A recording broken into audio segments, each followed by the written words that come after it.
Glosa ordinária.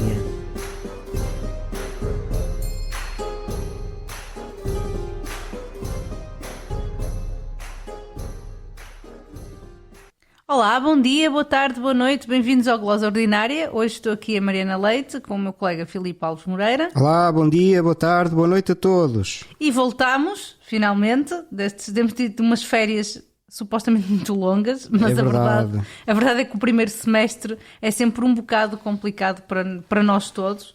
O segundo também, mas Sim, é verdade. E agosto também, na verdade. o ano é todo complicado para nós. Hoje não estamos aqui com a Joana e acho que já devem ter percebido que o nosso quarteto tem estado reduzido a 3. O Pedro, como podem ver até na descrição do podcast, está a trabalhar na Universidade de Frankfurt e as circunstâncias da vida levam a que não só seja difícil ele conseguir gravar connosco, ele esteve a gravar à distância durante alguns episódios, mas sobretudo os caminhos de trabalho dele têm-no afastado muito da Idade Média e da Idade Moderna e por isso, e é só por isso, não houve aqui uma purga nem nada que se pareça. Não foi para a fogueira, não. Exato, nem foi para a fogueira, nem para o gulag, nem coisa que o valha. E em espírito continua, e em espírito e eventualmente em presença em algum momento. Esperamos voltar a tê-lo aqui ou ali. Claro, e com certeza é simplesmente um interregno mais prolongado, mas esperamos que em breve seja sanado, que haja podcast quando ele puder dedicar-se mais a estes temas arcaicos. Exatamente. Mas pronto, é só para perceberem que somos neste momento um trio, mas com esperança do quarteto fantástico voltar à ação. Exatamente, e obrigado a quem está por aí, que é bom saber que há pessoas por aí, até temos tido algum feedback. Exatamente. Até com algum peso na consciência, porque houve algumas sugestões que nós ainda não conseguimos. Mas ainda nós não esquecemos, aliás, por exemplo, aquele do Cisnando ficou aí um pouco a marinar, mas acabamos por falar dele. Portanto, exato. Em algum momento a coisa saltará por aí. Podem continuar a enviar sugestões que, enfim, em algum momento elas serão tratadas. Sim, temos sugestões até mais da parte da história, também. História temática, digamos assim. Vamos ver como é que vamos conseguir fazer o episódio sobre a moda, os trajes na Idade Média, porque bem houve interessante. uma pergunta sobre isso. Tivemos um episódio já com a nossa colega Joana Cerqueira, talvez possamos voltar a convidá-la para falar sobre algo em que ela é bastante especialista, sem promessas, porque ainda não falamos com ela. São ideias, é um projeto em aberto. Também havia aí uma ideia sobre a originalidade. Bom, esse é todo um temaço. Pois, esse é um tema é que nós gravamos e temos que regravar porque nunca dá para fazer. Mas é de facto um tema assim, um temaço. E outra coisa também... ainda temos algumas dificuldades com a questão da câmara, porque foi-nos sugerido fazer episódios com a câmara, mas em termos de edição, acreditem que é muito mais complicado, porque nós conseguimos editar o áudio, mas em termos de sequenciar a imagem, para nós que somos muito...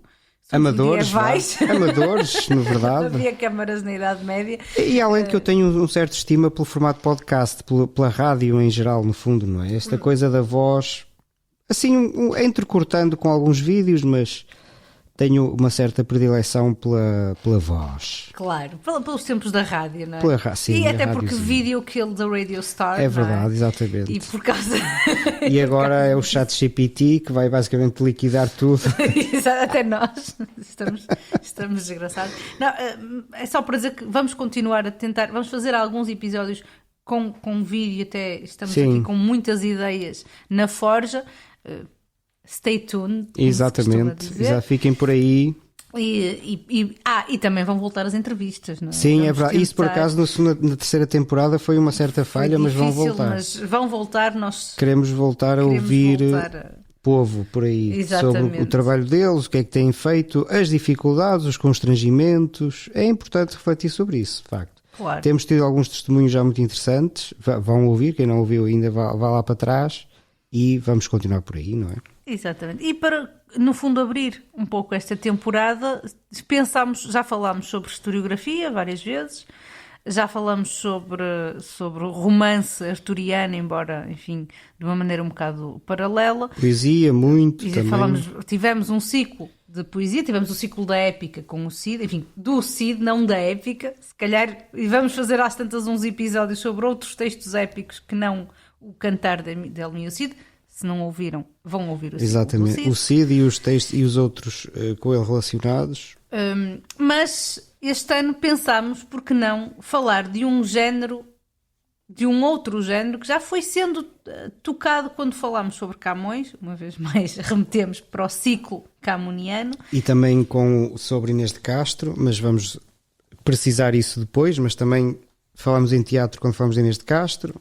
E lá está, é falar sobre teatro, que nós ainda não falámos sobre... Pois eu agora fui spoiler, não tinhas dito. Não faz mal, mas fica. Mas realmente ainda não falámos de teatro. De facto, nós pensar em teatro e Idade Média, às vezes há aqui um certo desconforto, talvez, porque na verdade nós não... Em termos daquela cronologia estanque para a periodização histórica de quando é que acaba a Idade Média, quando é que começa a Idade Moderna, se nós atentarmos à tal queda de Constantinopla para o final da Idade Média, estamos ali nos meados do século XV. Ou Colombo na América, que às vezes... Aí dá mais tudo jeito. Convencional, não é? Dá mais jeito porque já é final do século XV, mas em boa verdade nós não temos... Se formos por essa cronologia estanque, temos teatro medieval ou por outra? Sobrevive teatro medieval? Bom, Filipe, deixo-te a pergunta já bem, assim. Que é uma das perguntas que já deu aso para toneladas de papel, porque é daquelas coisas, talvez os ouvintes menos, digamos, habituados a trabalhar com estas coisas, mas interessados, já se terão apercebido que muitas vezes há não existências que ocupam páginas e páginas e páginas, não é? Os medievalistas muitas vezes gostam de falar sobre o que não existe. O nosso trabalho é falar sobre aliás, o que não em grande existe. parte é falar sobre o que não existe, na verdade. Então, quem trabalha com coisas portuguesas é muito falar sobre o que não existe. E realmente nessa questão do teatro medieval, enfim, neste caso direcionamos aqui para Portugal, não é? Porque noutras cronologias de facto a questão era diferente. Até havia tragédias, por exemplo, já no século XIII, em França, mas esqueçamos isso. A questão, ora bem, antes de mais conviria dizer o que é teatro, não é? E aliás, a questão-chave, a pergunta e todas as discussões que tem havido, acho que em tempos também já houve mais. A verdade é que ultimamente essa discussão tem amainado um pouco, mas quando essa discussão, até aos anos 70, 80 talvez, essa era uma das grandes discussões, até porque também a questão das origens fascinou muito gerações sucessivas de estudiosos, sobretudo também talvez até os anos 70, 80. A grande questão era o que é teatro? Uhum. E dependendo da resposta a esta pergunta, também depende da resposta a esta pergunta, em grande medida, a resposta à pergunta se havia ou não teatro em Portugal na Idade Média. Porque se nós entendermos teatro como o que talvez seja hoje em dia a definição mais pacífica, que é um conjunto indissolúvel de texto, representação e público, portanto uma representação para um determinado público, pode ser maior ou menor, mas que tem como base um texto, um texto, enfim, fixo ou mais ou menos fixo. Mais ou menos dialogado também. Exato, mas de qualquer forma um texto, com características que podem ser diferentes, mas em princípio dialogado, mas um texto. Se entendermos por teatro isso, de facto, ou não havia ou não há nenhum sinal de que houvesse teatro assim entendido em Portugal antes do século XVI. Agora, o que é que havia e daí também às vezes as pessoas usarem termos... Bom, antes disso, claro, nós também já dissemos aqui muitas vezes e temos de repetir que saibamos, não é? Exato. É sempre a velha questão de que há vestígios, de que há registro, de que há notícia. Isto também é sempre, portanto, ter em conta.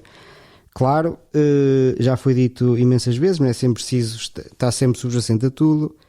Bom, mas então, não há registro disto, portanto, de um texto que subjaz a uma representação pública. Mas há registros de representações públicas. Pois.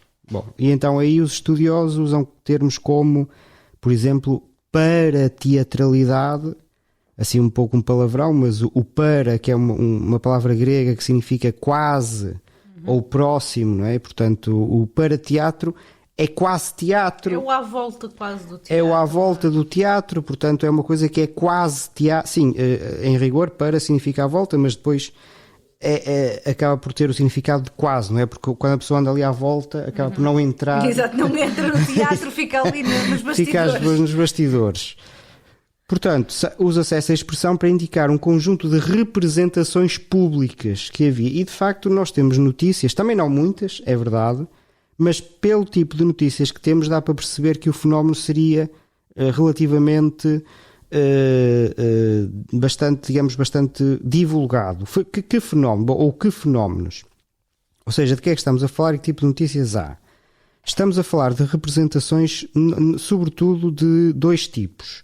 Que são, por um lado, representações religiosas que evocam determinados episódios da história sagrada.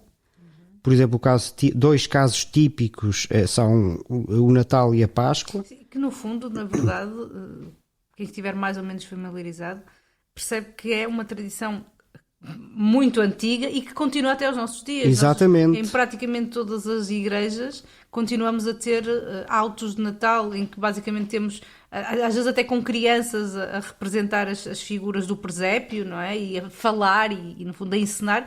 E na verdade eu pergunto-me se não há uma dimensão bastante teatral na Sexta-feira Santa em que se recita a paixão de Cristo, e que normalmente temos várias pessoas, não só o leitor do Evangelho, mas várias pessoas a fazer as várias vozes. Um é Pilatos, outro normalmente o sacerdote é o próprio Cristo. Enfim, vamos tendo ali várias vozes.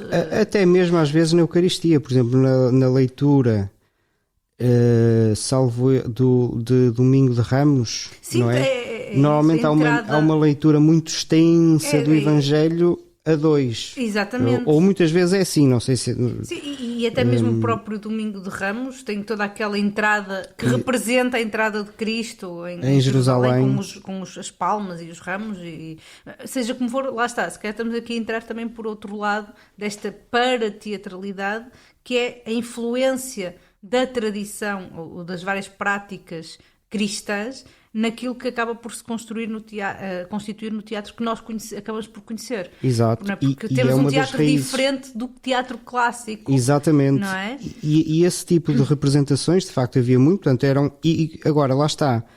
Para teatro, porquê? Porque em princípio não havia um texto subjacente. Sim. Embora em alguns casos, por exemplo, nós conhecemos em Castela o chamado Auto dos Reis Magos, que é muito antigo, talvez do século XII ou XIII, mas em Portugal isso não existe, que saibam, não é? Ou seja, o que aparentemente existia eram cenas evocativas. Provavelmente a partir, lá está, do Evangelho. Exato, claro. Portanto, e eventualmente versões não em latim do texto do Evangelho, e só por aí já é mais quase prototeatro. Exatamente. Não é? Porque não é o texto latino que se lia até aos anos 60 do século passado. Sim, ainda há pessoas vivas que se lembram disso. Da missa toda em latim. E ainda há quem defenda isso, não é? Sim, e há quem celebre missas em latim. Sim, com a autorização do Papa, ou enfim, e depois terá todas essas polémicas. Mas ainda vamos a criar aqui uma polémica que não mas há todas essas polémicas. Mas portanto, um dos filões é esse das representações litúrgicas que evocavam cenas da história sagrada, não é? E que não tinham um fio condutor necessariamente, e sobretudo não tinham um texto subjacente, mas evocavam essas cenas. A pessoa via, sei lá, a Sagrada Família, alguém representando Maria e José num burro, e percebiam e evocavam a cena da fuga do Egito, para o Egito, etc. Para o Egito, não é? Para o Egito, exato, etc. Depois, um segundo filão parecido com este é o de representações de corte. No fundo, tem uma lógica semelhante no sentido em que são representações que evocam cenas associadas a determinados acontecimentos festivos. Só que, claro, desta vez não religiosos, não a Páscoa, não o Natal, etc., mas festividades de corte. Tipicamente casamentos, nascimentos, portanto, são muitas vezes, sobretudo, ou pelo menos daquilo que nós conhecemos, são festividades associadas à Casa Real, E No só caso português, no sem caso dúvida, português, porque não há mais nada. por exemplo, há 2 ou 3 casos célebres, são o casamento da irmã de Dom Afonso V com o imperador Frederico do Sacro Império em meados do século XV, em que houve há descrições, sim, exatamente, e as tais evocações com, digamos, atores, vamos dizer assim, que evocavam determinadas cenas. A coroação do imperador, por exemplo, foi uma das cenas que foi recriada. Ou, por exemplo, o casamento, 50 anos depois, mais ou menos no final do século XV, também há descrições ricas do casamento do infante Dom Afonso, filho do rei Dom João II, com uma filha dos reis católicos. E também houve uma série destas representações a que se chamavam momos, ou havia outro tipo de designações para isto, invenções em termos gerais, falava-se as invenções. E, por exemplo, numa delas o próprio rei Dom João II apareceu vestido de cavaleiro do cisne. E havia, normalmente aqui havia uma lógica, que era, em princípio aparecia uma personagem que dava início a tudo aquilo, enviando uma carta, ou sendo uma espécie de um embaixador de alguém. Por exemplo, no casamento aparecia alguém como embaixador da figura que ia casar, da figura feminina ou masculina, dirigida à figura masculina ou feminina com quem aquela figura ia casar-se, se aceita o casamento, blá blá blá, portanto tudo isso era ritualizado, e depois havia uma série de cenas que evocavam uma série de coisas. Por exemplo, no casamento do infante Dom Afonso, o próprio rei Dom João II participou nisso como vestido de cavaleiro do cisne. Pois, era isso que eu ia dizer, sendo que esse embaixador ou essas figuras de embaixadores são figuras, estão em representação, há uma teatralização aqui, de personagens reconhecidas, personagens importantes da tradição romanesca, da tradição... Sim. Ou às vezes, por exemplo, homens selvagens, é curioso. Sim, mais talvez no século XVI havia também essa tradição. Aparece um homem selvagem vindo, enfim, da não civilização, por assim dizer, não é? E vem dar início depois a todo o processo. Sim, e no fundo é engraçado porque de certo modo o Templo de Apolo do Gil Vicente, claro, há muitas raízes. É precisamente também enfim, uma obra feita para a celebração do casamento da filha de Dom Manuel também com o imperador Carlos V, se não me engano. Da Dona Isabel. Exatamente, e nesse auto, e se calhar podemos vir a falar mais tarde sobre ele, temos precisamente uma espécie de, não é bem embaixador, mas uma personagem que é o português, não é? Muito grosseiro, e que acaba por estar ali um bocado a anunciar ou a fazer o anúncio daquilo que vai acontecer, que é a união da Isabel com o imperador. E então há aqui lá está, vem numa tradição em que o enunciador acaba por ser ou uma figura, parece-me que talvez haja uma tendência mais antiga de ser uma figura reconhecida como uma figura de prestígio, ou então uma quase ou uma inversão, figura exótica. Exatamente, uma figura exótica que inverte esta figura de prestígio, um cavaleiro, às vezes até mesmo cavaleiros da antiguidade. Enfim, cavaleiros da antiguidade pode parecer um paradoxo. Exato. Mas para eles nem tanto. Vão ouvir o episódio que nós temos sobre os troianos e os exatamente. E até se dizer que Júlio César tinha sido o criador da Ordem da Cavalaria. Portanto, vão ouvir mas realmente o que eram normalmente eram sucessões de cenas. Exatamente. Portanto, não havia um fio condutor e um texto que estruturasse esse fio condutor, e essa é a grande diferença. Agora, havia depois também... Quase quadros, não é? É isso, exatamente. São quadros vivos. Portanto... Exatamente, que evocavam... E depois havia 2 outros filões, dos quais nós temos indícios mais dispersos, que eram, portanto, para teatralizações, representações que não estavam necessariamente ligadas a festividades ou de corte ou religiosas, e que eram muitas vezes vistas com maus olhos. Um exemplo claro de que nós temos conhecimento, sobretudo a partir de um tipo de textos, de obras, fontes, como dizem os historiadores, não é? Os historiadores falam em fontes, que parecem muito chatas, mas são muito interessantes, são as constituições dos bispados. Portanto, cada bispo, no fundo, estipulava uma série de leis religiosas, para o seu bispado, e de forma simples. Claro, alguns bispos também eram senhores das cidades, como o arcebispo de Braga, não é o caso típico, mas normalmente os bispos tinham a jurisdição espiritual, e algumas dessas constituições do século XV, nomeadamente, e início do século XVI, entre as proibições que lá estão, algumas referem a este tipo de representações. Há coisas giríssimas, por exemplo, há umas, não sei se é de Braga ou de Guarda, uma dessas, que proíbe que se jogue às cartas durante a missa. Portanto, a gente imagina... Que as pessoas estavam ali... Ou às cartas e aos dados. Sueca dentro da Mas eu também refiro isto, pronto, não tem necessariamente a ver com o teatro, mas ao contrário do que vou dizer a seguir, mas também para dar assim um lamiré do que é que se da passava lá vida dentro. real, não é? Porque aquilo não era só... Até porque a missa, lá está, era um momento de reunião comunitária. Sim, no fundo a igreja tornou-se o fórum. Exatamente, não é? e aproveitavam, olha, jogavam às cartas, aos dardos, faziam assim umas Até coisas. por uma coisa, já agora uma pequena, um parágrafo, perdão, um parênteses, mas que até para nos ajudar a perceber onde é que estes textos eram, ou estes acontecimentos eram representados. A imagem que nós temos agora da igreja com os banquinhos e tudo mais não é Exatamente. como funcionava a igreja naquele período. Não havia muitos bancos como nós temos agora, os bancos corridos e tudo mais, e não era uma atividade tão estática no sentido em que as pessoas estavam ali sentadas, levantavam-se e tudo mais.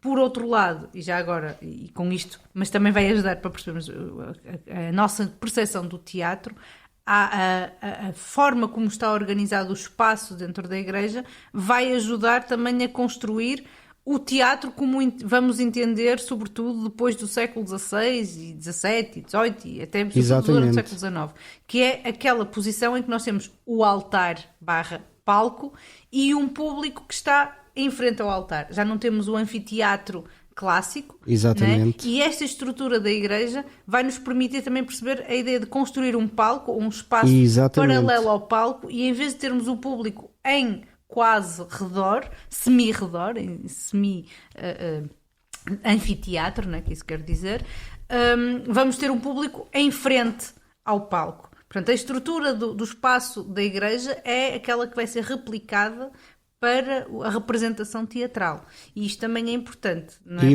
é muito importante. E sendo que já agora, só bastante mais tarde, só no século XVII, é que há propriamente teatros espaços especificamente de teatro, dedicados, porque justamente até aí não havia espaços não havia o edifício. Exatamente, só especificamente dedicados ao teatro. O teatro, entretanto, também populariza-se e surgem esses espaços. Mas voltando então a essa questão...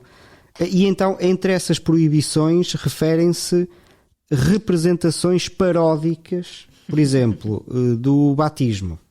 Ou seja, por visto, um conjunto de indivíduos representava uma cena de batismo, mas em tons paródicos, quase carnavalescos, como aqui há uns anos estava na moda dizer, portanto, uma espécie de subversão da ordem instituída. Que se é proibido é porque alguém claro. faz. Não, é como jogar às cartas e aos dardos. É que ninguém se vai lembrar de uma coisa que nunca ninguém... Claro, não. Isso até pode dar ideias. Claro, de repente, olha, não joguem às cartas. Olha, por cá, olha, mandem. Por acaso, em vez de... não percebemos latim e não. Claro. Aproveitamos. E era um momento de reunião comunitária, lá está, estava toda a gente junto, olha, já agora.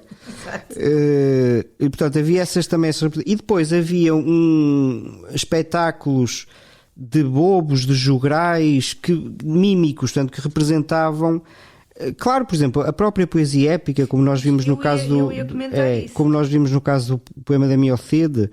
A própria poesia épica tinha um pouco isto, porque o jogral recitava, fazia gestos, portanto era aquele conjunto de texto, som e música.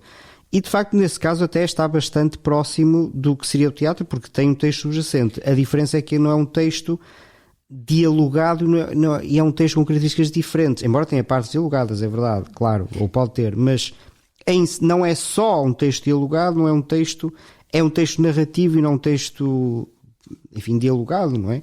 Na verdade, lá está, quando nós falamos do teatro ou deste para-teatro medieval, podemos discutir, e já seria também toda uma outra discussão, acho que seria uma série de episódios absolutamente que tem a ver precisamente com a dimensão performativa do texto medieval. A leitura silenciosa é uma invenção recentíssima na história da humanidade. Sim. Não é? Primeiro, o texto, a literatura escrita já em si, o discurso escrito já é uma particularidade. face àquilo que são as tradições globais. Mas, e mesmo do teatro, quer dizer, todas as comunidades humanas têm formas de representação teatral. Agora, por escrito, já é toda uma outra história. Exatamente. E dentro desta ideia de leitura silenciosa e individual, quer dizer, é algo extremamente recente, sim, enquanto uma prática corrente e comum. E que levou muito tempo a ficar... A fixar-se. Há aquela famosa frase do Santo Agostinho, não é? Que referia um bispo que lia silenciosamente e toda a gente estava surpreendida porque ele não mexia os lábios. Claro, é uma Portanto, anomalia. a ideia de alguém ler silenciosamente naquela altura era uma novidade total e estamos a falar, claro, no início da Idade Média, mas na verdade, ou no fim da Antiguidade, mas na verdade durou séculos e séculos. Sim, porque todos estes textos de que nós falámos aqui, até agora, todos eles eram lidos em voz alta, recitados perante um público. Né? E claro, não tínhamos o espaço de teatro, tínhamos um espaço de corte. Eu costumo fazer um bocado a comparação com, imaginem-se não uma orquestra sinfónica, mas uma orquestra de câmara, não é? E o espaço, digamos assim, seria um espaço, lá está, como aquele em que temos uma orquestra de câmara, uma salinha pequenina, não é? Uma sala de uma câmara de um palácio, de um espaço, em que está um grupo reunido sem uma ordem muito fixa para se sentarem, enfim, em termos dos lugares marcados e os camarotes e tudo mais, e vamos ter aquele ato artístico, seja uma cantiga de amigo, seja uma cantiga de escárnio, seja um poema épico, seja até um texto narrativo, inclusivamente os textos historiográficos, que eram lidos em voz alta e aquele público estava a ouvir. Ora, se nós, nem que estejamos recordados de quando éramos pequeninos e havia a hora do conto na creche, não é? Exato, quase é exatamente todos, isso. Quase todos estarão recordados, não é? De estarem sentados e a ouvir, não é? Os meninos ali sentadinhos e alguém a ler. Ora, para ler, seja para crianças, seja para adultos, mesmo que seja uma história muito empolgante, o leitor que está a ler em voz alta vai fazer vozes, exatamente, vai ter uma retórica gestos, gestual e mesmo de articulação do texto que tem uma dimensão teatral. Não é teatro. Exato, é o tal para... Mas, portanto, havia muito para teatro. No fundo, podemos quase dizer que todo o texto medieval que nós temos hoje, num certo sentido, sim. Sobretudo o texto em língua vulgar, tem uma dimensão teatral na sim, sua exato, para teatral. E depois havia estes casos mais, digamos, mais nítidos, não é? Das representações religiosas, de corte, etc.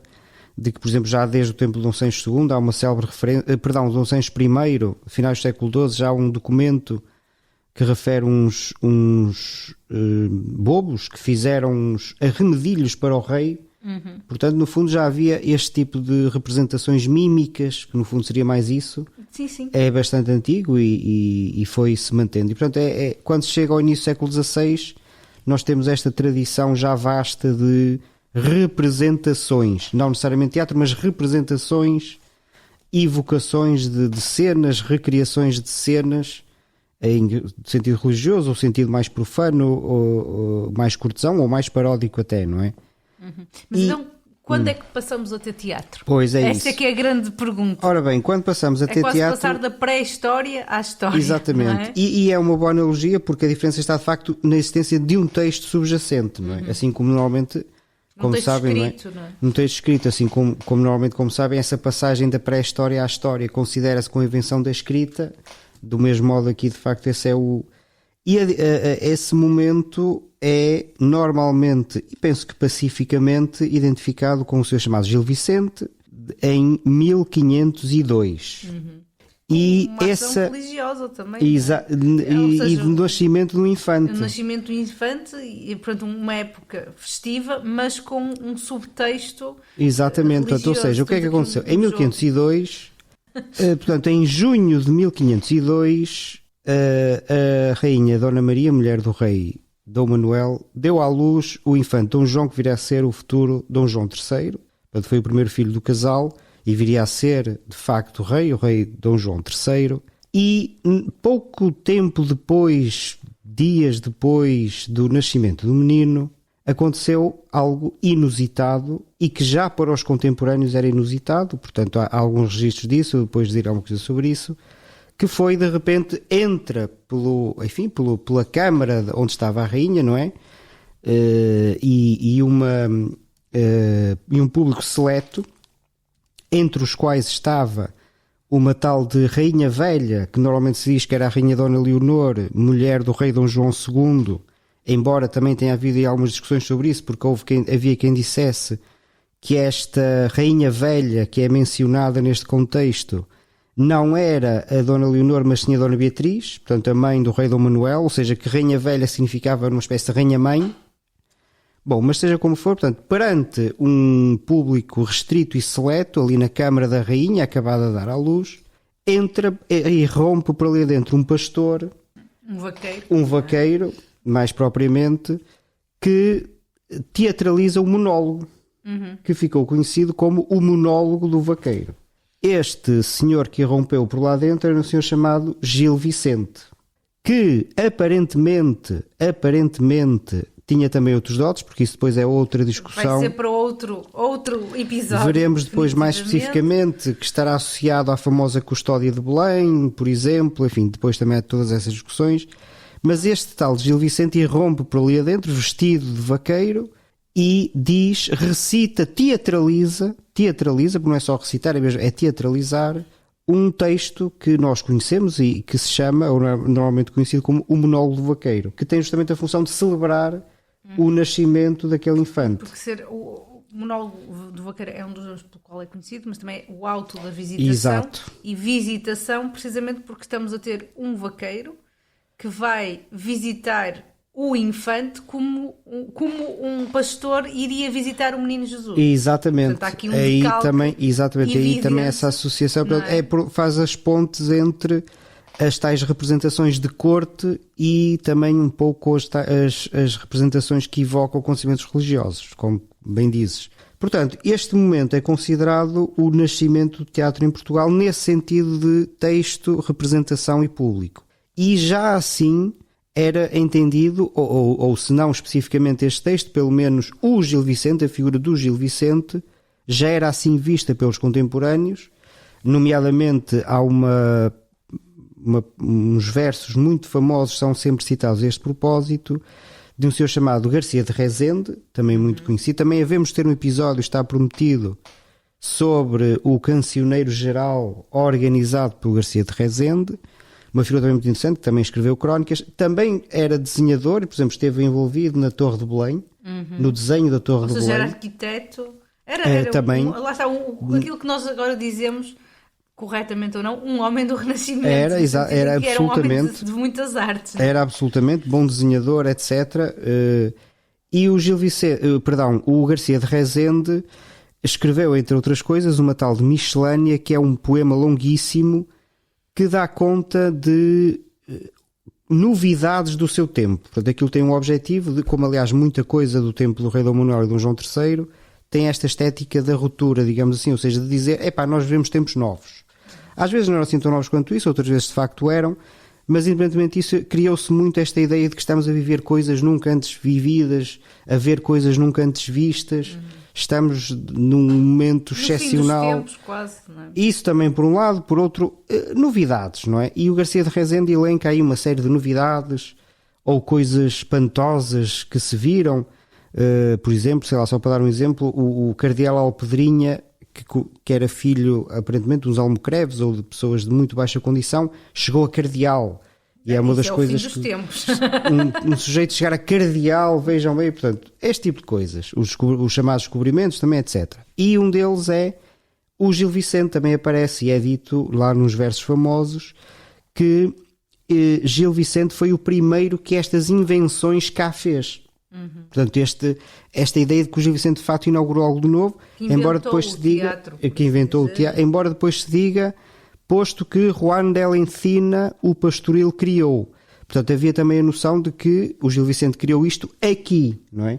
Mas noutros lados... Também, aqui, neste caso, até a remeter para o género do teatro pastoril à imagem daquilo que Juan de Encina Exatamente, fazia. que era Portanto, Juan de Encina era um um autor de teatro, como nós diríamos de facto, castelhano da segunda metade do século XV, e que tinha de facto muito este tipo de produções em volta de pastores, vaqueiros, de onde também terá vindo a ideia do vaqueiro para este monólogo inaugural, para esta peça inaugural do Gil Vicente. Portanto, esta ideia de que o Gil Vicente inaugurou, trouxe algo de novo, uma das muitas coisas, uma das muitas novidades que se dizia que vieram com o rei Dom Manuel, já os seus contemporâneos já tinham. Portanto, esta ideia do Gil Vicente traz algo de novo. E desde essa altura é mais ou menos pacífico que, de facto, é entendido o teatro na forma como nós começamos por dizer que era, texto, representação, público. Foi o Gil Vicente o primeiro que em Portugal o fez. Até porque houve registro, não é? E depois os filhos compilaram. Sim, isso o modo como a obra do Gil Vicente chegou até nós. Sim, mas pelo menos alguém recolheu estes Sim. textos, porque senão também seria Sim, proto-teatro. claro, mas isso, exato, e já agora de facto é bom irmos por aí, porque antes de avançarmos talvez também seja bom responder a isto, que é, os nossos ouvintes talvez também podem estar a pensar, está bem, bom, eles faziam as representações, havia o texto, mas como é que nós conhecemos o texto, não é? Os textos. E na verdade, do Gil Vicente e de outros, depois vamos falar. E aí havia duas vias, que era, primeiro, a via mais imediata, muitas vezes havia edições avulsas dos autos. No caso do Gil Vicente, nós conhecemos algumas edições de algumas das peças. Por exemplo, o chamado Auto da Barca do Inferno, ou da Embarcação do Inferno, como lá está, foi editado ainda em vida do Gil Vicente, autonomamente. A famosa Farsa de Inês Pereira também foi editada autonomamente, com o nome Auto de Inês Pereira. Portanto, estas peças tinham uma circulação avulsa. Eram editadas autonomamente, independentemente. Ou pelo menos algumas eram. E depois, em alguns casos, mais tarde, procedeu-se a uma espécie de compilações, ou de autores, ou de conjuntos de autores. Em Portugal, o caso do Gil Vicente, como estavas a dizer, é um caso notório e é o primeiro. Portanto, na década de 60, 1562, os filhos do Gil Vicente, ele já tinha morrido há décadas, talvez nos anos 30, 1536 ou 1540 por aí, os filhos reuniram, e depois aí também há toda uma discussão imensa sobre até que ponto os filhos mexeram ou não no texto do pai, porque a verdade é esta, é que nós, quando comparamos a edição de 1562, que é da responsabilidade dos filhos, póstuma, que reúne a obra de Gil Vicente, essa compilação diz que ela foi preparada pelo próprio Gil Vicente. Aliás, tem o prólogo dedicado ao rei Dom João III, que também já tinha morrido, não é? Claro. Nós estamos em 62, estamos no reinado de Dom Sebastião, embora o Dom Sebastião pequenino, a regente era a Dona Catarina, a tal Dona Catarina, mulher de Dom João III, que deu à luz mulher de Dom João III, que foi o infante que nasceu quando o Gil Vicente apareceu com o Manuel Vaqueiro. Portanto, a compilação diz, bem, o Gil Vicente, os filhos de Gil Vicente dizem, o nosso pai preparou isto para edição e nós agora estamos a editá-lo, porque não chegou a editar, estamos nós agora a editar. E há toda uma discussão sobre se eles simplesmente reproduziram aquilo que o pai tinha preparado ou se mexeram lá pelo meio. Embora isso também seja coisa para discutir. Claro, exatamente. Com mais propriedade. E depois, um pouco depois, já nos anos 80, aliás, 1587, salvo erro, surgiu a primeira edição, compilação impressa de vários autores, chamados autos portugueses. Mas isso era um aspecto que eu ia até comentar, precisamente por causa de estares a dizer que algumas peças do Gil Vicente foram editadas ainda em vida e, portanto, chanceladas pelo autor. Em princípio, não é? À partida, a priori, né? Mas pelo menos que circularam autonomamente em vida do próprio Gil Vicente. Convém lembrarmos uma coisa extremamente importante que tinha chegado a Portugal, enfim, sido inventada e chegado a Portugal no século anterior, que é a imprensa. Exato. E isso vai revolucionar muito tanto a fixação como até depois a divulgação dos textos, porque claro, se tivesse havido algum texto teatral medieval que não tenha chegado à imprensa, né, o problema da ausência de textos para os estudos medievais muitas vezes prende-se com isso, é com a dissolução. Alguns casos nós sabemos que existe porque estava registado numa biblioteca ou remete-se para aquele texto que se presume que circulasse de alguma forma autonomamente, mas como são textos em manuscritos, ou o papel se destrói rapidamente, quer dizer, fazer uma cópia à mão é muito diferente de fazer 20 cópias com uma E às vezes até do impresso se perdem, não é? Há notícias de... mas mesmo assim há mais cópias feitas de uma só vez. Claro. Né? E depois não temos quer dizer, o suporte, não é o suporte caro, que é o pergaminho, que muitas vezes depois é reutilizado como capa de livros. Exato. Portanto, só por aí também temos aqui um avanço tecnológico que se calhar nos permite perceber porque é que nesta altura, não só, mas também, não é? Porque é que temos mais vestígios nesta altura? E se calhar mais vestígios para toda a literatura que é feita nesta Sem altura. dúvida. E depois também, já agora, há aí um fator também relevante que aliás,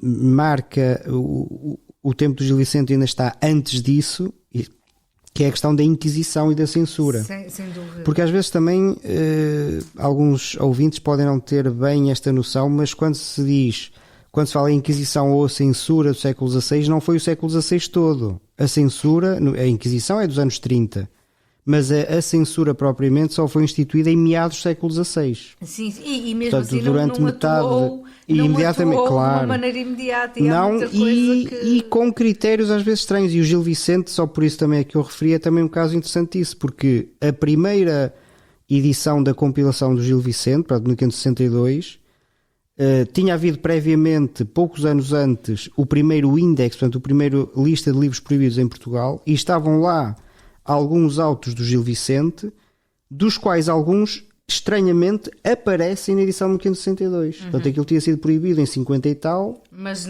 estranhamente há um estudioso brasileiro, Márcio Muniz, que diz que a forma como elas aparecem na compilação é curiosa porque aparecem sem título.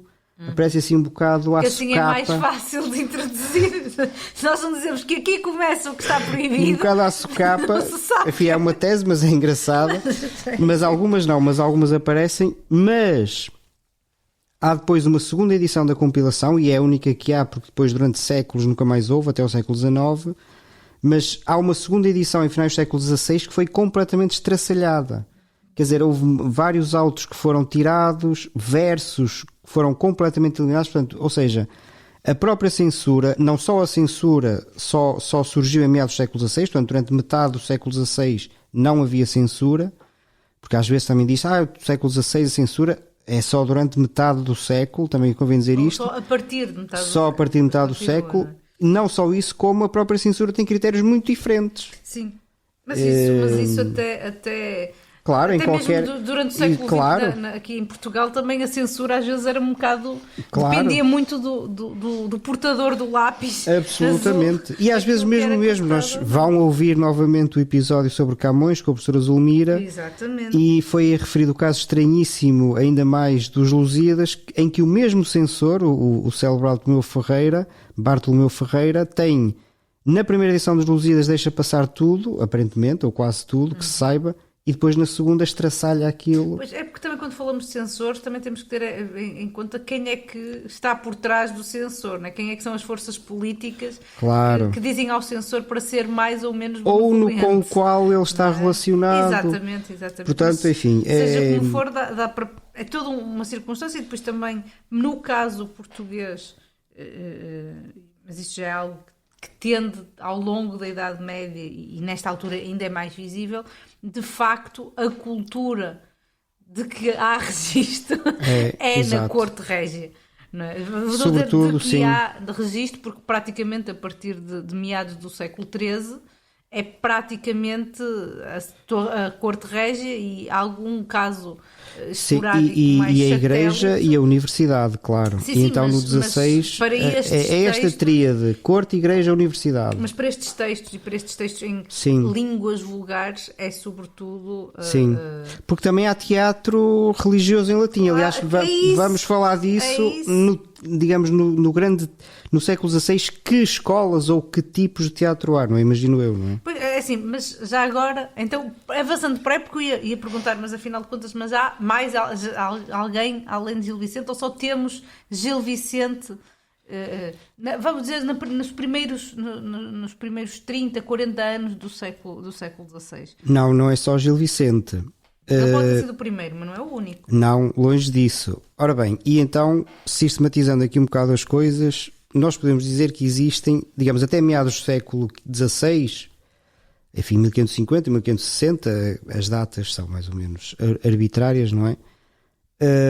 Há dois grandes filões, que se saiba, não é? Mais uma vez, porque não vou estar a repetir sempre isto, já sabem, mas é que se saiba, há dois grandes filões. Por um lado há este filão inaugurado pelo Gil Vicente, que no fundo é um filão que dá um passo em frente em relação à tradição medieval prévia, estando muito relacionada com ela, não é? Portanto, é algo que está muito ligado a estes eventos de corte, eventos religiosos, e dá o passo em frente, instituindo o texto, a ligação entre cenas, a intriga, criando propriamente um espetáculo teatral a partir do que eram os tais espetáculos parateatrais. E muito com, além da questão religiosa, muito também com uma veia satírica. Eram muitas vezes peças de facto com tipos cómicos, o Gil Vicente e o Sanatório, mas não só, porque efetivamente este primeiro filão não tem só o Gil Vicente. Portanto, este filão, digamos, relacionado com a tradição prévia, que dá o passo em frente, mas está relacionado com a tradição prévia, constitui aquilo que no século XIX se chamou a escola vicentina, e já por aí dá para perceber que, primeiro, são um conjunto de autores, segundo, uma escola não vai ser só o Gil Vicente, e segundo, seguirão a lição do Gil Vicente. Esta segunda parte é mais duvidosa hoje em dia, mas no fundo tem semelhanças com o tipo de teatro que o Gil Vicente pratica, independentemente de serem influenciados diretamente ou não por ele, não é? Podem ser ou não, nos casos será, noutros talvez não, mas é o mesmo tipo de teatro. E estamos a falar de figuras ativas já nos anos 30, tanto quanto se sabe, portanto apanha ali, digamos, a fase final do Gil Vicente. E estamos a falar de várias figuras, por exemplo, para dar 2 ou 3 exemplos, e que vão, como digo, até 1560, por aí, mais ou menos. Um deles é o famoso Chiado. Toda a gente conhece. Quer dizer, a praça as pessoas conhecem. Agora, o Chiado em Lisboa. Se é o nome de uma pessoa... Ora, aí está. Porquê é que o Chiado se chama Chiado? Bom, é certo, também aí há discussões sobre se o sítio se chama... Se a praça deu nome ao homem, se o homem deu nome à praça. À praça, ou ao sítio, não é? Sim. Mas toda a gente, enfim, estará recordada que no Largo do Chiado, não é, em Lisboa, há a estátua de um indivíduo. Claro, há a estátua do Fernando Pessoa, que é aquela em que toda a gente está a pensar... Mas há outro que, aliás, até tem mais destaque. Digamos, a estátua tem um pouco mais de destaque do que a do Pessoa, que é um sujeito que está com um ar trocista a apontar, que é este Chiado, um sujeito chamado António Ribeiro Chiado, que era um dramaturgo. Era um indivíduo que produziu uma série de peças de teatro no estilo, lá está, aproximado das peças do Gil Vicente, e muito satírico e trocista. Um deles, e agora começo já a remeter aqui para uma sugestão imprescindível, que é uma coisa chamada, que há uns anos o Círculo de Leitores lançou uma coleção chamada Obras Pioneiras da Cultura Portuguesa, portanto um conjunto de volumes com as obras mais antigas em determinados géneros, não é? E há um volume dedicado ao teatro, primeiras obras de dramaturgia. Quem estiver interessado encontra ou no Círculo de Leitores, ou no OLX, ou em Alfarrabistas. Ou numa biblioteca. Claro, desde logo. E há uma seleção de peças de todos estes indivíduos que eu vou falar. Do Ribeiro Chiado aparece o chamado Auto das Regateiras. Este Chiado era um indivíduo aparentemente de extração social baixa, portanto, o que mostra também aqui como este teatro, por um lado, estava relacionado com camadas as mais diversas, e por outro também encenava situações as mais diversas. Portanto, este António Ribeiro Chiado é um dos indivíduos que faz parte dessa tal em tempo chamada Escola Vicentina, que faz estes, e agora aqui vem uma palavra-chave, autos, porque havia diferentes tipos de teatro, mas este teatro relacionado com as representações medievais, e que dá o tal passo em frente, acabou por ficar todo ele, ou mais ou menos todo ele, subsumido sob a designação de auto. Aliás, nós vamos ver... Pois, esse é o problema. Vamos ver que uma das... Para mim, dos textos mais interessantes disto, numa outra vertente que eu depois falarei, que é um prólogo de uma peça do Sá de Miranda, que fala dos autos de um modo, como vamos ver, que dá a entender que auto é a palavra que designa esta produção mais relacionada com a produção medieval, por assim dizer, que dá o tal passo em frente. Portanto, auto é aqui a palavra que acabou por ficar associada a toda esta produção, digamos, de raízes medievais, para dizer de forma simples. E então, que indivíduos são estes? Portanto, o Ribeiro Chiado, por um lado, por exemplo, é um dos casos. E o Ribeiro Chiado teve uma polémica, isto é um dado interessante que aqui talvez não podemos explorar muito, mas fica aqui o Lamiré, que o desenvolvimento do teatro em Portugal no século XVI está marcado por uma série de polémicas. Quase como polémicas literárias de vanguardas. Aquelas polémicas que vamos encontrar sobretudo no século XIX. Sim, é muito isso. São mais familiares. Ou pessoais. E este Ribeiro Chiado, por exemplo, teve uma dessas polémicas com um outro destes dramaturgos, que é o Afonso Álvares, um indivíduo de Évora, que tem uma característica, era mulato, assim designado, para ter o sujeito com traços negroides e de ascendência. Porque isso é que convém também fazer notar, e certamente quem lê pelo menos Gil Vicente, que aparece nas escolas, não é?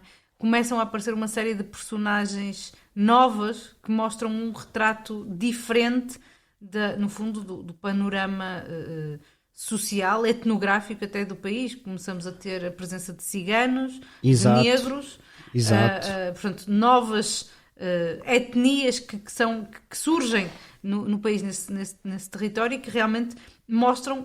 O teatro até acaba por ser uma das principais fontes para mostrar como é que esses indivíduos eram vistos, né? E, no fundo, como é que eram ou não integrados. Exatamente, com cuidados, claro, porque estamos a falar de obras literárias, mas claro, como percepções. Um retrato. Trabalhos literários sobre, claro. E não só, e até a forma como falavam. Sem dúvida, porque algumas destas peças. Exatamente, as ciganas do Gil Vicente ou os negros, por exemplo, há algumas destas peças têm, aliás até há estudos sobre isso, específicos sobre a língua, chamam, que era o que é, digamos, é a expressão que está lá, não é? A língua de preto. Ou seja, as características linguísticas que são replicadas. Que era uma espécie de crioulo, assim, uma espécie de antepassado do crioulo, ou um português, um socioleto, ou seja, uma linguagem própria daquelas populações, que muitas delas não tinham o português como língua nativa, claro, não é? No Temos caso de perceber isso. Do Alto das Ciganas do Gil Vicente, nota-se que há ali uma tentativa de replicar, parodiando, e com uma perspectiva bastante negativa, mas mesmo assim replicar o caló. Creio que a língua que realmente as comunidades ciganas falavam e falam, algumas delas ainda falam hoje em dia, não é? Sim, e isso é uma das grandes riquezas destas peças, porque eu devo dizer, fazendo aqui esta pausa, antes de referir mais um ou dois destes autores vicentinos, que realmente esta é uma das grandes riquezas do teatro desta época, talvez mais deste tipo, portanto, desta dita escola vicentina, que é realmente a diversidade de registros linguísticos, que é uma coisa impressionante. Eu referi há pouco, enfim, passa a propaganda, mas acho que de facto vale bem a pena verem esse volume das obras pioneiras dedicado ao teatro. Eu por acaso trabalhei nele, eu e muitas outras pessoas, não é? Mas trabalhei também nele e dei-me conta de facto da riqueza linguística extraordinária, o que também significa que são textos por vezes muito difíceis, é verdade. Exigem anotação, mas que nos transportam para um tipo de universo que, de facto, por um lado, transportam-nos para um tipo de universo de facto é muito diferente dos livros de cavalarias, até das crónicas, quer dizer, é um mundo, é como se de repente nós saíssemos do mundo e entrássemos noutro mundo. De repente não estamos na corte dos reis. Não é? Cosmopolita, e é a rua, é o mercado, exato. É a fonte, é as touradas, quer dizer, é as rixas de rua. Abre a porta para a rua, a taberna, já não estamos ali na corte, não estamos ali no mosteiro, muito limpinho, e tal. Muito aciado. De repente temos um mundo mais heterogéneo, mais, eu não vou dizer mais realista, porque é simplesmente um mundo diferente, mas é de facto uma riqueza. E relacionado com isto, uma riqueza linguística extraordinária, um registro. Quer dizer, são peças que misturam registros os mais diversos, quer dizer, às vezes parodiam registros de autores conhecidos, outras vezes têm um linguajar que se aproxima do que seria de facto o linguajar, como esta que eles chamam língua de preto, ou o caso dos ciganos, como referiste. Portanto, tem uma riqueza extraordinária, que, por exemplo, no caso do Gil Vicente foi estudada, já agora fica também aqui uma sugestão, um livro chamado A Língua de Gil Vicente, de Paul Tessier, que é uma coisa maravilhosa. Um dos grandes investigadores. E esse livro, A Língua de Gil Vicente, é um livro maravilhoso para perceber, de facto, a riqueza, a diversidade da linguagem de Gil Vicente, no caso específico, mas de todos estes. Mas então, voltando à polémica, a polémica é que o Ribeiro Chiado... Se calhar é capaz de ser interessante saber que havia um autor, um dramaturgo negro, enfim, de origem negra, o Afonso Álvares, o que se calhar também diz muito sobre Portugal já no século XVI, não é? E se calhar também pode desconstruir algumas ideias sobre quão heterogéneo é o território português até ao século XX. Não é? É verdade, calhar... aliás, estou-me a lembrar de uma polémica que houve por aí em tempos a propósito de um quadro que retrata a Ribeira de Lisboa, e uma das personagens que aparece aí é um negro vestido com o hábito de Santiago, da Ordem de Santiago, uma das ordens militares, que na altura era mais ou menos honorífica, e houve uma certa polémica porque havia quem dissesse, este quadro é falso, e um dos argumentos era, vejam bem, um negro com o hábito de Santiago. Bom, na verdade isso aconteceu, e depois houve quem mostrasse, não, atenção, havia, não é? Portanto, claro que havia uma certa distinção racial, isso até é inegável. Há a ligação entre escravatura. Claro, assim como, por exemplo, em relação aos judeus. Claro. E é claro que se nós lermos, por exemplo, o Gil Vicente com os nossos olhos, quer dizer, os judeus, há ali uma série de peças em que o judeu é o mal da fita, quer dizer, e há toda uma série de estereótipos. Sem dúvida. Mas isso é os nossos olhos, não é? Sim, de facto, mas havia, de facto era uma sociedade, mas dentro, portanto, havia esta distinção, hierarquização, mas também havia modos de ir furando estes esquemas, não é? Este Afonso Álvares foi um desses indivíduos, portanto, o indivíduo tinha origens negras, de Évora, o Chiado também teve, a dada altura, em Évora, teve relações com Évora. E eles a passo pegaram-se, e há assim uma espécie quase de cantigas de desafio ou cantigas de escárnio, em que um se atira ao outro e vão pegar o Chiado, por exemplo, claro, pega na questão do outro ser um negro, não é? Claro. Tipicamente, o outro pega no facto do Chiado ser um sujeito de muito baixa condição e outros traços, enfim, vão-se pegando. É uma polémica famosa, assim como depois, ou é uma rivalidade famosa, assim como há uma outra rivalidade famosa, que talvez fale a seguir, que é do Gil Vicente com o Sá de Miranda, mas para isso é preciso sair um pouco da escola vicentina. Mas, portanto, pondo ordem nisto, há a tal escola vicentina, com ou sem influências do Gil Vicente, mas com o mesmo tipo de teatro. Outro caso é o Baltasar Dias, outro ainda é o António Prestes, sendo que todos estes autores, portanto, o Baltasar Dias, António Prestes, o Chiado, o Afonso Álvares, tal como o Gil Vicente, têm uma grande tendência crítica, satírica, mas também religiosa, devocional. Lá está, eles prolongam todos eles, por exemplo, o Afonso Álvares tem vários autos dedicados a vidas de santos. Por exemplo, talvez o mais famoso é o auto de Santo António. Mas há outros, portanto, que decorrem destas tradições. Estão mais próximos da tradição ou de uma continuidade quase medieval. Todos estes, sim. Portanto, o que tipifica esta dita escola vicentina é isso, é que eles prolongam, no fundo, a tradição medieval, reformulando-a e dando o tal passo em frente com o texto. Depois, há uma segunda vertente, se quisermos usar a linguagem tradicional, uma espécie de segunda escola, que é a escola renascentista. De ruptura. Que entra também em cena nos anos 20.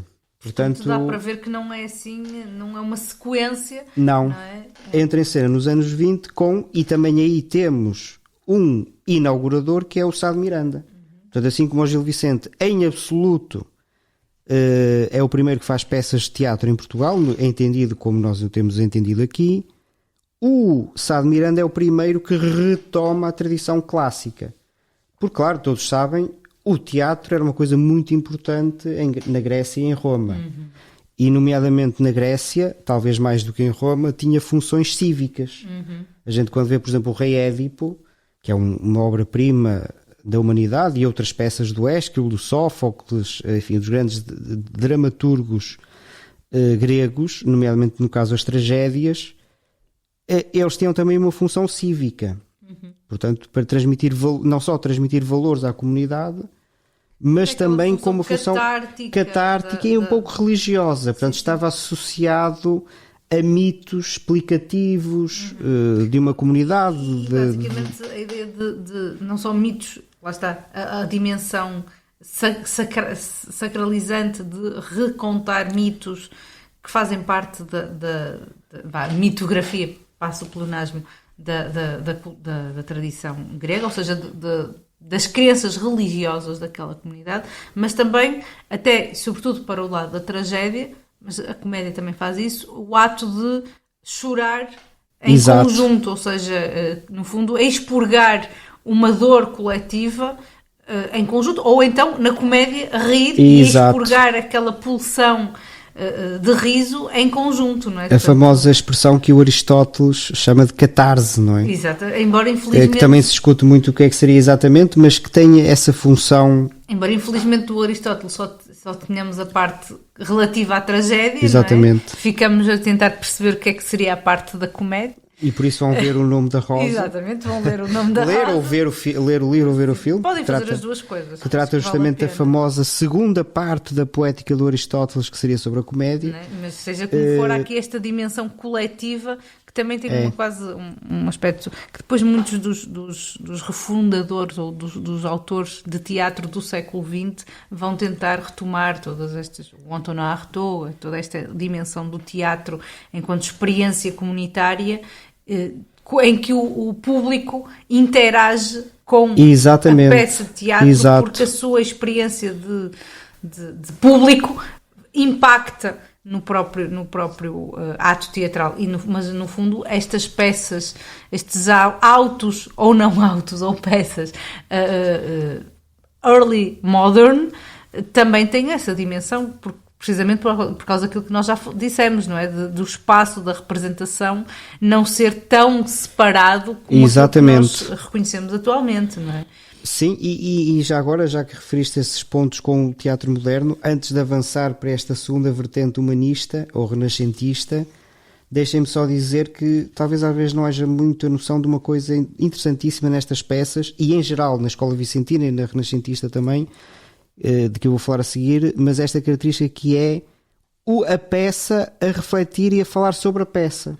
Portanto, às vezes há um pouco a ideia de que isto é uma coisa muito moderna, que é como acontece muitas vezes, o teatro no teatro, exatamente, a cena na cena, não, isso já estava em muitas destas peças. E, por exemplo, vamos ver, se eu ler, espero ter tempo, um bocadinho do prólogo do Sá de Miranda aos estrangeiros, como é exatamente no caso, uma personagem que reflete sobre a peça em si e sobre o teatro em si. É quase a assistir à sua própria peça. Exatamente. Mas é muito engraçado. Ou a personificar a peça personificada. É muito engraçado porque essa ideia da peça na peça, ou o texto no texto, às vezes pode-nos fazer pensar que é quase uma ideia bastante mais contemporânea. É isso, não é? mas não, nada para disso. Para os textos narrativos, nós encontramos muito isso, romance dentro do romance, quer dizer, não é só o Bernardino Ribeiro com Menino e Moça que temos a história na história. Sim, nós temos nada uma disso. longuíssima tradição muito anterior, ao longo de toda a Idade Média, em que temos isso. Temos a história do Santo Graal, começa por ser um livro que se fala da história do livro e depois que temos a história do livro dentro do livro. Que depois vai dar, por exemplo, paródias como a de Dom Quixote, não é? Exato, que a segunda parte do Dom Quixote, percebe-se que o Dom Quixote é um livro que foi encontrado numa rua, um livro escrito em árabe, de repente há um tipo que está no meio da rua a traduzir para espanhol aquilo que as pessoas estão a ler. Esse jogo é um jogo muito, muito anterior, claro. Muito anterior, depois, sim, e depois vai sendo... E o teatro... vamos dizer, medieval renascentista, o teatro desta época já mostra muito aquilo que depois se calhar, digamos que a época contemporânea, e isto aqui pautando a partir do final do século XIX, 19. Né? Aquela versão que nós temos do romance, do teatro, enfim, até mesmo da poesia, vai ser, no fundo, repescada no século XX, mas não é, na verdade, uma coisa completamente nova. Algumas coisas sim, outras não. Estas não. Muitas das coisas que já muitas eram uma não. tradição muito antiga. E então, há esta, portanto, Escola Vicentina, e agora o segundo ramo, que é, digamos, o teatro renascentista, o teatro humanista. Embora as duas expressões possam não ser exatamente iguais, ou digamos, identificar exatamente a mesma coisa, que é o teatro que se tem como grande modelo as peças clássicas, não é? Que entretanto também foram sendo redescobertas, muitas delas, por exemplo, as peças gregas, na Idade Média não eram conhecidas. No mundo ocidental. Exato, como já também vão ouvir o episódio, porque, nomeadamente em Bizâncio, o grego, ou seja, digamos no Império Bizantino, que é a atual Turquia, Balcãs, etc., o grego era a língua, era o que era o latim aqui. Exatamente. Lá era o grego, não é? Portanto, a tradição grega foi sendo mantida, mas aqui, de facto, as peças gregas foram sendo redescobertas e isso foi dando também origem a uma nova concepção de teatro. E, de facto, aparecem. No caso português, o primeiro que o faz é o Sá de Miranda, ou seja, o Sá de Miranda está para este ramo, segundo ramo, como o Gil Vicente está para o primeiro e para o teatro em geral. Portanto, é alguém que aparece como algo de ruptura, algo novo, traz uma novidade. A novidade que o Sá de Miranda traz é isto, é que a inspiração já não é aquelas raízes medievais dos autos, das ligações com festividades e depois do desenvolvimento disso, mas são modelos clássicos. As tragédias e as comédias entendidas na maneira clássica, nomeadamente, por exemplo, com unidade de tempo, ação e espaço. Uma tragédia com os preceitos que depois, não quer dizer que fosse sempre seguida, não é? Mas, teoricamente, e na prática muitas vezes, toda a ação de uma tragédia passava-se em 24 horas, por exemplo, não é? E havia assim determinados preceitos que eram cumpridos, nomeadamente essa de unidade de ir no mesmo espaço, portanto, unidade de espaço, tempo e lugar, era um dos preceitos que distingue imediatamente esta produção, assim como, por exemplo, formalmente, nós por acaso não dissemos isso, mas digo agora, até por contraste fica bem, os autos, estes tais autos da tradição vicentina e de todos aqueles autores que eu referi, são escritos em verso. E verso curto, normalmente, não é? Chamada redondilha. Ao passo que estas peças são normalmente em prosa. Ou então um tipo de verso diferente. Verso mais longo e com uma estrutura de facto que aí tenta diferente. Replicar mais a versificação clássica. Exato, que era também... Convém lembrar que as peças clássicas eram todas em versos com determinado tipo de pés e metros correspondente ao género. Exatamente. É? Portanto, mas em português é difícil fazer isso, claro, porque não temos claro, porque a mesma exato, por exemplo, o latim funcionava com um sistema de sílabas longas e breves. Pois, em português não temos. E o português isso. E as línguas vulgares europeias funcionam com o sistema de acentuação. Exato. Sílabas acentuadas ou não, portanto é uma lógica diferente. Fechado, carrega, é diferente, mas portanto, havia assim estas adaptações. E também havia, o próprio conteúdo era diferente, embora nem sempre, porque aqui, claro, neste segundo ramo, portanto o teatro, digamos, renascentista, humanista, que tem por inspiração o teatro greco-romano, tem, como tu dizias, por um lado produz tragédias, mas por outro produz comédias. E as comédias enquanto que as tragédias não têm nada a ver de facto com a estética dos autos da Escola Vicentina, rigorosamente nada, é de facto uma coisa completamente nova que retoma a tradição clássica depois de um adormecimento, como eles próprios diziam, já lá vou ao Sá de Miranda. O caso das comédias era um pouco mais híbrido, quer dizer, porque claro, sendo comédia, tinha pontos de contacto com a comédia, não formalmente, mas normalmente relata os temas baixos, entre aspas, exatamente. E então aí vamos até mesmo do ponto de vista linguístico, tu acentuaste tanto isso, não é? Vamos ter muito mais a língua do povo lá das classes baixas a entrar naquela peça de teatro, não é? Claro, o que é impensável na tragédia. O Sá de Miranda terá feito as duas coisas. Tragédias e comédias. Há notícias de que ele fez uma tragédia chamada Cleópatra, mas só existem uns versozinhos, portanto nós não conhecemos verdadeiramente essa peça. E depois há duas peças, sim, que são comédias, que ele produziu nos anos 20, que são Os Estrangeiros e Os Villalpandos. Duas peças que se passam, as duas não se passam em Portugal. Também havia muitas vezes isto na comédia, colocar, por razões várias, não é? Por tradição, mas também talvez por vezes para a crítica ser indireta. Portanto, aliás, ainda hoje é um mecanismo universal na comédia, não é? Quem conhecer, se calhar já começa a ser uma referência um bocadinho antiga, mas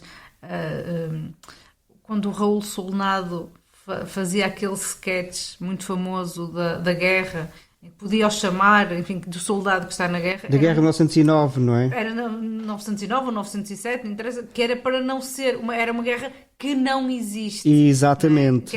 Que é para não haver aqui qualquer tipo de interpretação como sendo ou a guerra de 14-18, ou a guerra colonial, que, na verdade, ele estava ou a guerra colonial.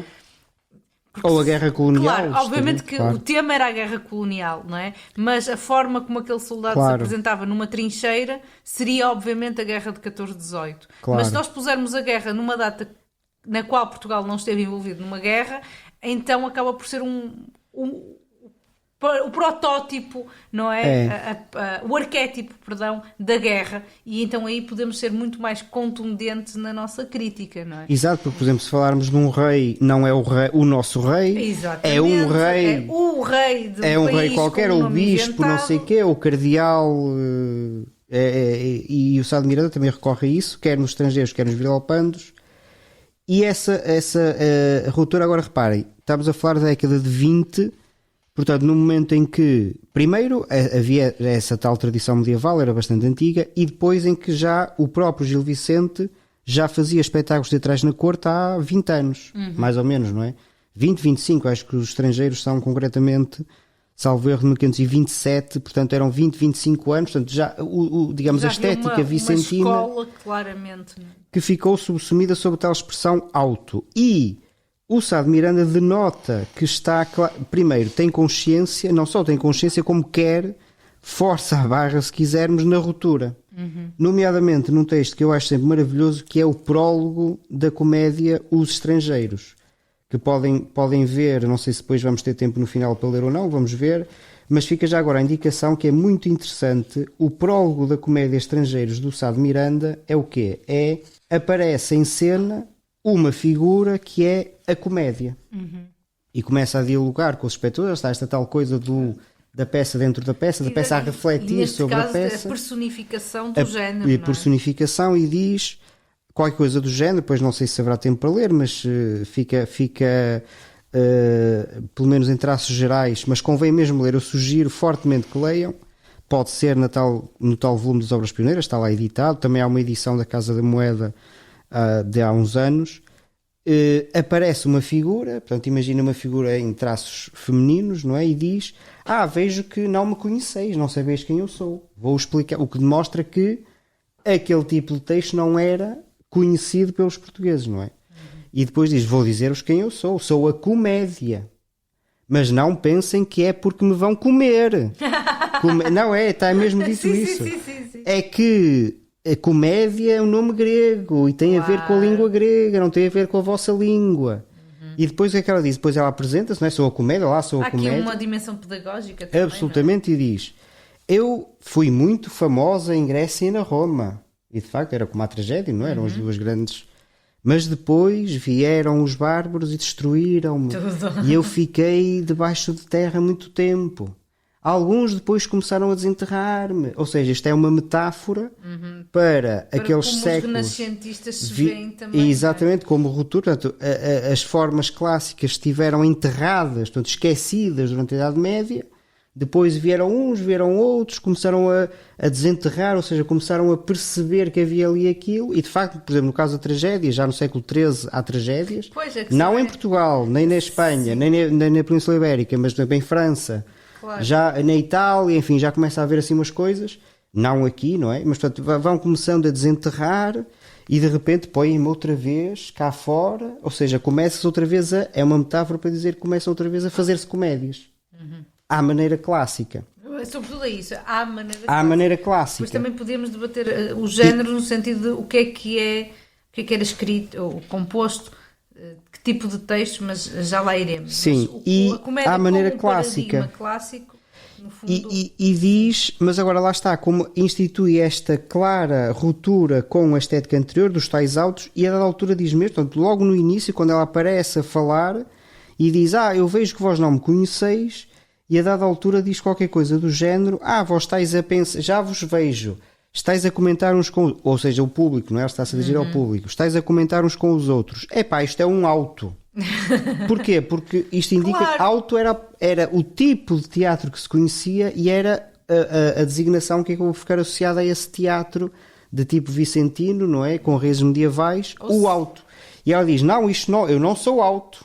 Eu sou comédia. Portanto, lá está, eu sou outra coisa. Exato. É mesmo um prólogo muito, muito interessante e que mostra claramente aqui esta ideia de ruptura. Então, mas agora, há bocado falaste da polémica e eu se calhar estou aqui a intuir que a polémica entre o Sá de Miranda e o Gil Vicente se prende com esta coisa da comédia versus auto, não? É verdade, embora seja um pouco nas entrelinhas, porque o Gil Vicente, claro, portanto, o Sá de Miranda apresenta este manifesto absoluto de uma novidade e, como todos os manifestos de vanguarda, como nós hoje diríamos, tem implícita uma desvalorização do adversário. Não é? Claro. Portanto, como, isto agora... o Chiado e o... mas aí não de tons pessoais, mas de razões estéticas, não é? No sentido, isto...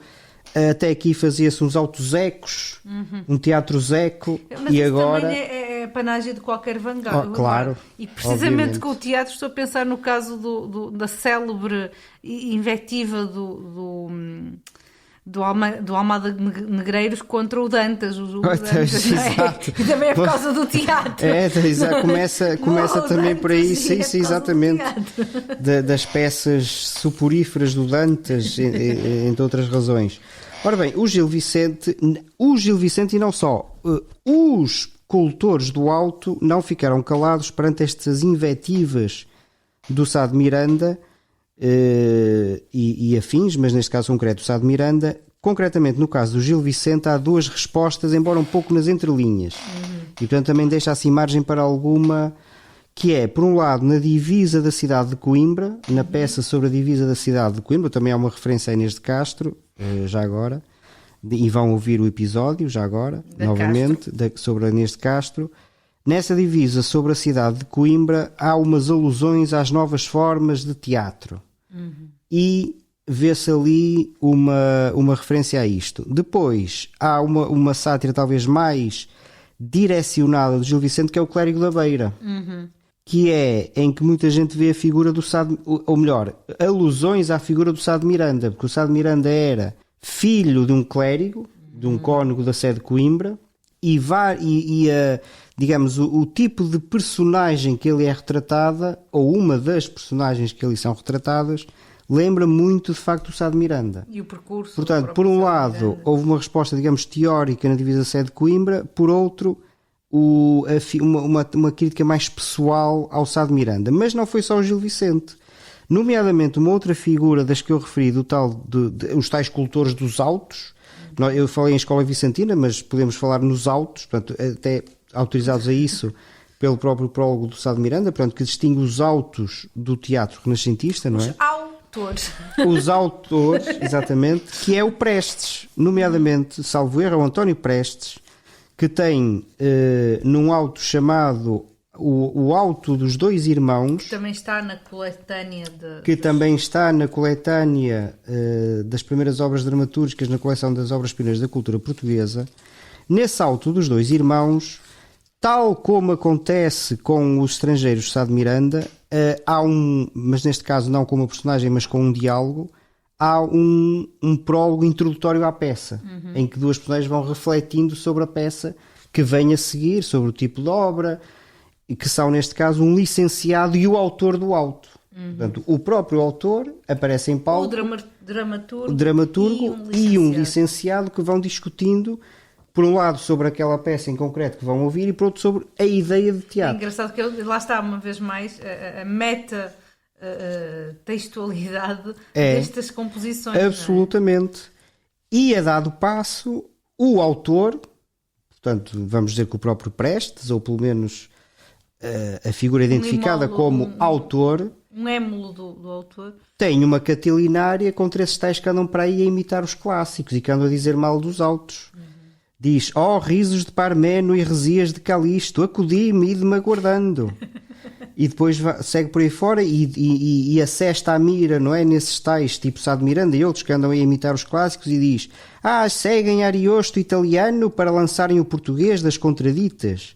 Imitam Petrarca, leem Sanazaro, escrevem Garcilaso, não porque lhes cheguem, mas para com esses zombarem de nós outros autores formigueiros.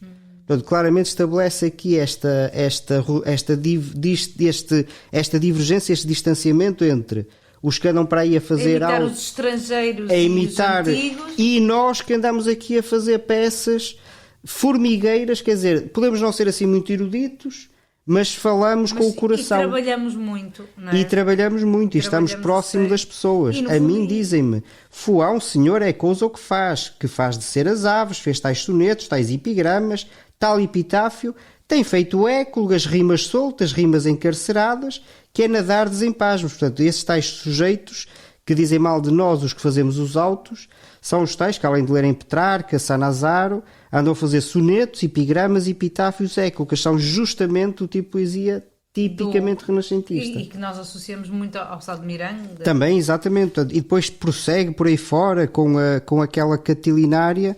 Portanto, ou seja, o que o Sá de Miranda faz no prólogo dos estrangeiros, faz o Prestes neste Auto dos Dois Irmãos. Portanto, isto mostra claramente que havia a noção, a partir de certa altura instituiu-se claramente a noção, não só de que havia duas formas diferentes de fazer teatro, mas que essas duas formas rivalizavam e polemizavam entre si.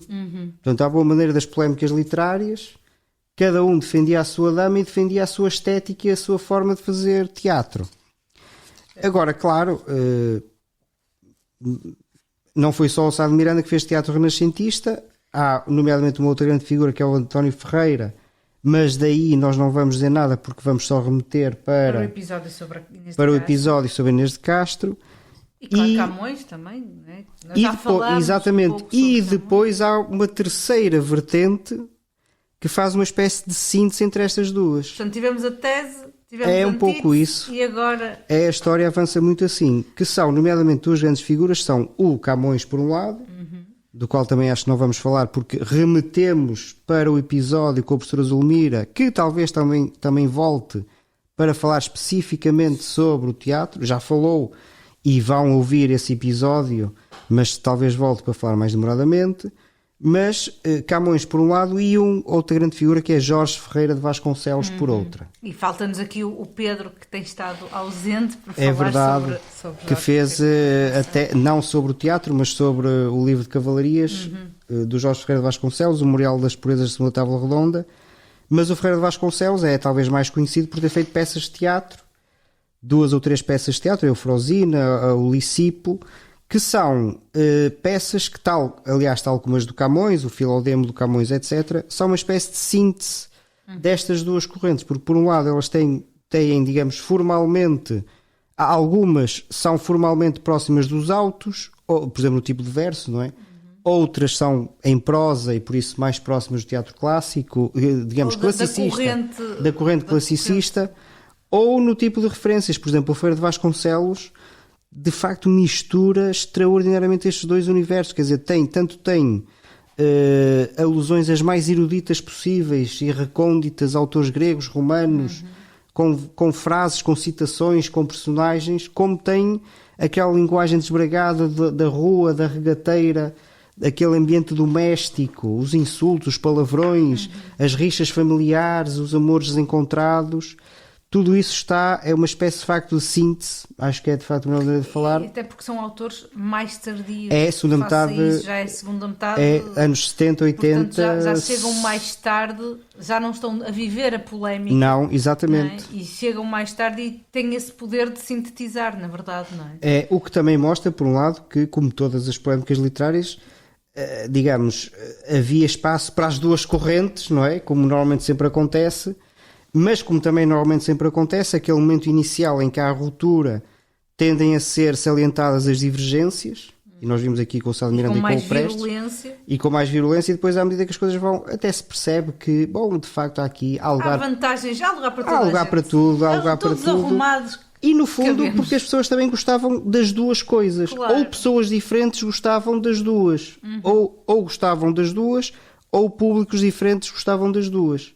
E, portanto, continuava a haver demanda para essas duas correntes, e daí, também por aí, a síntese do Ferreira de Vasconcelos e do Camões, de que também têm, já agora, neste volume das Obras Pioneiras, a edição do Filodemo do Camões e da Ulicipo de Jorge Ferreira de Vasconcelos. Depois, especificamente sobre Jorge Ferreira de Vasconcelos, dizia-se em tempo, bom, havia aí também uma grande discussão que dizia-se, isto não é bem teatro, porque são peças longas demais, são muito extensas, e que não têm uma dinâmica teatral, no sentido, o teatro exige uma certa dinâmica de resposta contra resposta, que isto não tinha tiradas muito longas, de repente há uma personagem que fala durante páginas e páginas e páginas e páginas. Sucessivos. E muita gente primeiro dizia-se, bom, mas será que isto era representado na época? E não há grandes notícias sobre isso, e depois outros diziam, não só não era representado, como não pode ser representado, porque isto estava para aí 10 horas, era uma coisa imensa. Bom, por acaso, tem sido feito um trabalho notável, nomeadamente pela Silvina Lopes, tem feito algumas representações, ou várias, também estudou o Jorge Ferreira de Vasconcelos, além disso, e tem feito representações de peças de Ferreira de Vasconcelos e tem mostrado que é possível. Pois, dá para fazer. Dá para fazer, claro, com algumas adaptações, é verdade, mas também, quer dizer, as companhias também são livres e os encenadores são livres de adaptarem as peças. Não só estas, mas qualquer peça. Portanto, é possível encenar Ferreira de Vasconcelos. E no fundo, portanto, ficam aqui estas duas grandes correntes, a síntese, e depois, talvez para acabar, já disse, mas saliento e desenvolvo um pouco mais, há uma quarta corrente que é o teatro em latim. Ou ligado, digamos, uma corrente paralela, talvez paralela, seja melhor dizer isso. porque é preciso nunca esquecer que o latim nunca deixou de ser língua de cultura até o século XVIII, XIX. Portanto, nós, claro, o vulgar, o português, à altura, o castelhano, e não dissemos isso. Falha grave. Muito teatro em castelhano. É verdade. Gil Vicente. Eu estava a guardar isso para quando falássemos de Gil Vicente. Pois, mas já agora é que não é só o Gil Vicente. Portanto, sim, já agora mas fica aqui. É um exemplo bastante notório. É um exemplo, fica aqui esta dica. É que há peças destas, algumas de que eu falei, destes autores, que são em castelhano. E muitas das peças mais eruditas de alguns destes autores são precisamente as castelhanas. O mais grosseiro da obra de Gil Vicente, já fica aqui uma pista para quando falarmos só mais sobre este autor, é precisamente, são as peças em português. O português é uma língua de estrebaria. É um bocado isso. Olha, agora lembrei-me... É a língua do vaqueiro. Lembrei-me foi do célebre dito atribuído ao Carlos V, que dizia, como é que ele dizia, que eu falo espanhol com os meus homens, falo latim com os clérigos e falo alemão com os meus cavalos. Exatamente, neste caso. Que ele era imperador, não é? Nem sequer existe, portanto, português nem sequer, sim, mas nem sequer é considerável. Mas a estrebaria lembrou-me aí disso. Sem dúvida. Portanto, há estas duas correntes, a síntese, mas há paralelamente a isto, convém nunca esquecer, o teatro em latim. Muito associado nomeadamente a dois meios, ou às universidades que representavam peças em latim, ou a humanistas, assim daqueles mais hardcore, porque daqueles que, digamos, que eram os verdadeiros LARPers. Exato, digamos, o humanista hardcore não escrevia em vulgar, não escrevia em latim. Os LARPers verdadeiros, aqueles que até se vestiam com roupinhas e por exemplo, um famoso é o Diogo de Teive, que escreveu uma tragédia sobre a morte do príncipe Dom João, filho de Dom João III, pai de Dom Sebastião, não é? Que morreu jovem e morreu antes do pai, pouco tempo antes, por isso é que Dom Sebastião depois foi rei criança, etc. E ordens religiosas, por exemplo, os jesuítas, também faziam em vulgar, mas muito também em latim. E de vários géneros, porque até porque dá para ver o público, às vezes nós esquecemos um bocado que a função do latim enquanto língua de produção intelectual e cultural. Eu costumo fazer o paralelismo com o inglês atualmente. É isso, exatamente. E portanto então agora cada vez mais se ouve as comunidades mais jovens, porque têm muito acesso à internet e ao discurso em inglês, a intrometer expressões e até frases inglesas no seu discurso, e que são perfeitamente capazes de produzir um texto literário naquela língua. E no caso, convém ver, estamos a falar de comunidades religiosas, comunidades ou a universitárias, universidade, exato. Mas que não deixam de... Por isso mesmo podemos ver que há aqui uma pluralidade muito grande de géneros. Absolutamente. No sentido de estilos, cómico ou não cómico. Não tem que ser só teatro de caráter religioso ou devocional a ser feito em latim. Não, até porque já temos uma longuíssima tradição de comédia, de textos cómicos e satíricos redigidos em latim nos meios universitários, sobretudo para o centro da Europa, enfim, para a Europa Ocidental. Nós estamos no Wild West. Ou, por exemplo, os famosos goliardos. Era isso que eu estava a pensar, estudantes, não é? poetas, digamos, e boémios, por assim dizer, sim. Que são os verdadeiros, enfim, quem quiser ouvir os Carmina Burana percebe exatamente. Quem é que são estes goliardos, não é? São os autores daquele conjunto de poemas chamados Carmina Burana. Exatamente. Depois musicados, famosamente musicados. Mas lá está, há uma tradição e os Carmina Burana são essencialmente, na sua maioria, textos cómicos e satíricos, não é? Portanto, há uma tradição, e este teatro em latim não era só o teatro da igrejinha e de replicar nada disso. O texto Olha, por sagrado. exemplo, esta tragédia do Príncipe Dom João, que é talvez a mais famosa. Claro, mas tragédia ou comédia, ou sim, não pensar que era só a igreja que falava latim. Não, era desde logo a universidade, e não só, não é? Mas particularmente a igreja e a universidade. A universidade, é preciso, fica um pouco fora do nosso radar, mas tinha uma pujança textual muito grande, não é? Pronto, este episódio já vai, acho eu, bastante longo, mas dá para ver que, afinal de contas, havia teatro. Havia e muito, e diferente. Muito e variado, e para todos os gostos, e no fundo quase para todos os públicos. Não, claramente para todos os públicos. E depois, como também já dissemos, deixamos o Lamiré. Depois, no século XVII, há a grande mudança e mais em Espanha, mas também em Portugal, a coisa massifica-se de tal forma que são criados edifícios à sala específicos, para o teatro. Ou, por exemplo, em Inglaterra, o Shakespeare, pronto, estamos a falar... Depois do Globo é que realmente explode. Sim. Portanto, estamos a falar nos finais do século XVI e depois ao longo do XVII e por aí fora, esta mudança de o teatro adquire um sítio específico e massifica-se, na verdade, não é? O teatro, depois segue uma trajetória talvez um pouco inversa. Ultimamente talvez seja uma arte mais, novamente, um pouco de nicho, mas há ali uma fase nos séculos XVII, XVIII que até mesmo durante todo o século XIX, até mesmo durante o século teatro XIX. É um espaço social. Agora, o que depois também vão sobrando é resquícios de modalidades muito antigas. Por exemplo, é sabido que em Trás-os-Montes ainda há a tradição de representações deste tipo de autos litúrgicos, nomeadamente, mas não só, mais ou menos tipo medieval, não é? Pois, na verdade... nomeadamente em Trás-os-Montes há muito ainda esta tradição... Há vários ritmos, quer da difusão, quer da perda dos fenómenos, não é? Sem dúvida. Mas, portanto, a mensagem que eu acho que fica, não é? É que, primeiro, não é só o Gil Vicente, de que vamos falar depois especificamente. Este episódio serviu primeiro como uma espécie de enquadramento geral para o teatro e depois como para mostrar justamente isso. Não é só o Gil Vicente, longe disso. Nem só o Camões, nem longe disso. Portanto, há todas estas figuras e teatros de vários tipos que merecem muito a pena e são textos francamente fascinantes, fenomenais.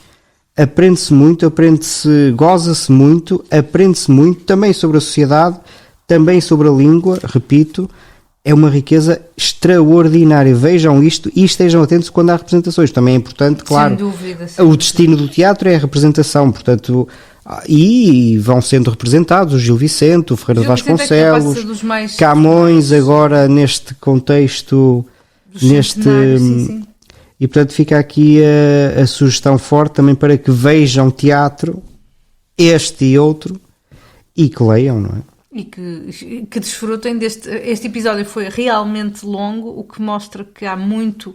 Mas não bateu o recorde. Não bateu Aliás, ainda é uma criança em relação ao recorde. É verdade, mas mesmo assim o nosso Está no top 3, mas ainda longe. Mas o nosso objetivo inicial era fazer episódios de 40 minutos. Mas também é bom sinal, quer dizer que estamos. Claro.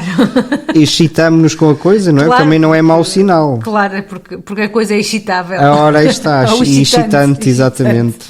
Enfim, muito obrigada a todos por terem ouvido e até breve. Despedimos-nos com amizade. Bom dia, boa tarde, boa noite, até à próxima. Bom dia, boa tarde, boa noite.